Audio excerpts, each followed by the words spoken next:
ଆଜି ପୁରୁଷୋତ୍ତମପୁର ସ୍ଥିତ ସ୍ଥାନୀୟ ସରସ୍ୱତୀ ଶିଶୁ ମନ୍ଦିରରେ ପ୍ରବେଶ ଉତ୍ସବ ଓ ଉତ୍କଳ ଦିବସ ମହାସମାରୋହରେ ପାଳିତ ହୋଇଯାଇଛି।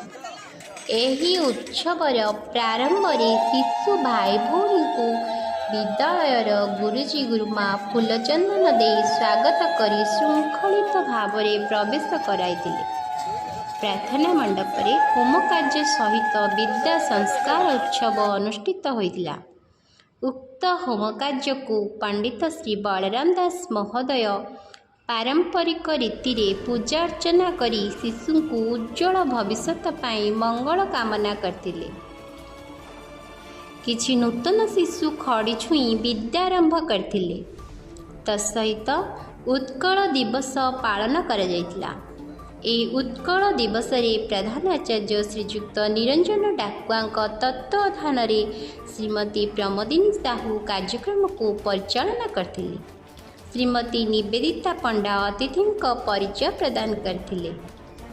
ଅତିଥି ଭାବରେ ସିଆର୍ସି ମହୋଦୟ ଶ୍ରୀଯୁକ୍ତ ହେମନ୍ତ କୁମାର ବେହେରା ପ୍ରଦୀପ ପ୍ରଜ୍ୱଳନ କରି କାର୍ଯ୍ୟକ୍ରମକୁ ଶୁଭାରମ୍ଭ କରିଥିଲେ।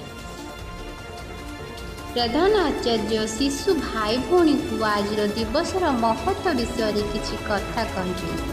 ତତ୍ପରେ ଅତିଥି ମହୋଦୟ ଉତ୍କଳ ଦିବସ ପାଳନର ତାତ୍ପର୍ଯ୍ୟ ବିଷୟରେ ଅତି ସୁନ୍ଦର ଭାବରେ ବର୍ଣ୍ଣନା କରିଥିଲେ।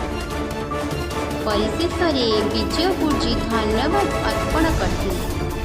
ଏହି ଉତ୍ସବରେ ସମସ୍ତ ଗୁରୁଜୀ ଗୁରୁମା, ସେବକ ସେବିକା ଓ ବାହନ ଚାଳକ ଭାଇମାନେ ଉପସ୍ଥିତ ରହି ଏହି କାର୍ଯ୍ୟକ୍ରମକୁ ସାଫଲ୍ୟମଣ୍ଡିତ କରିଥିଲେ। ବ୍ୟୁରୋ ରିପୋର୍ଟ, ପ୍ରଗତି ଟିଭି।